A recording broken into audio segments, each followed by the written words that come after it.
Nagtumbahan ang ilang poste ng kuryente sa Abuyog, Leyte dahil sa malakas na hangin at ulan na dulot ng Bagyong Tino. Narito ang live report ni Nico Sereno ng GMA Regional TV. Nico, kumusta dyan sa iyong kinaroroonan? Pasados 11 ng gabi nang naramdaman ang hagupit ng Typhoon Tino. Dala nito ang matinding ulan at hangin. Akala nga ng mga tao na humina na ang malakas na hangin at ulan. Pero pasado launa ng madaling araw, mas malakas na hangin at ulan ang bumuhos. Nagtumbahan ang mga motorsiklong nakaparada sa evacuation center.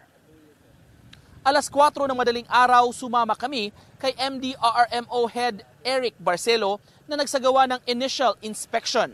Sa mga bahagi ng highway, maraming mga poste ng kuryente at mga utilities ang natumba at nakahambalang sa daan. Sa isang banda, nahirapan si Barcelo sa pagtawid dahil sa kawad ng kuryente. Sa barangay Loyon Sawang, naabutan din namin ang team ng barangay chairman kasama ang mga barangay tanod na nagsagawa rin ng initial assessment sa kanilang lugar. Wala naman daw gaanong malaking damage sa kanila maliban sa pagpasok ng tubig sa bahagi ng seawall sa kanilang lugar dahil sa lakas ng alon. Hindi naman daw yun storm surge at walang casualty na naitala sa barangay. Nag-inspeksyon din sila sa mga bahay at establishmento sa mga danyos. May mga naramdaman din kaming mga bahay na nasira ng bagyo.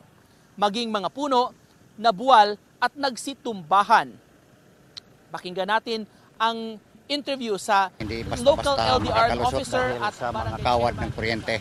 Maraming poste pong natumba. Nipilit nating makalusot at iniiwasan natin magputol ng kable ng kuryente para mas mapadali po yung rehabilitasyon. Pagka ngayon, titingnan natin kung makalusot. Sa tingin ko, mga 6 hanggang 8 na naposte. So far, yung pinaka tatakutan lang namin is yung tubig. Which is kanina medyo umaksyon ng akyat ang tubig galing dagat. Sa Loyonsawang side, umabot ng sa may merkado, sa may park. At saka yung Zone 7, nagkatubig din. Pero hindi na umabot sa may barangay hall. Alon at saka yung ulan. At saka nataon din na high tide. Ingat at maraming salamat Nico Sereno ng GMA Regional TV.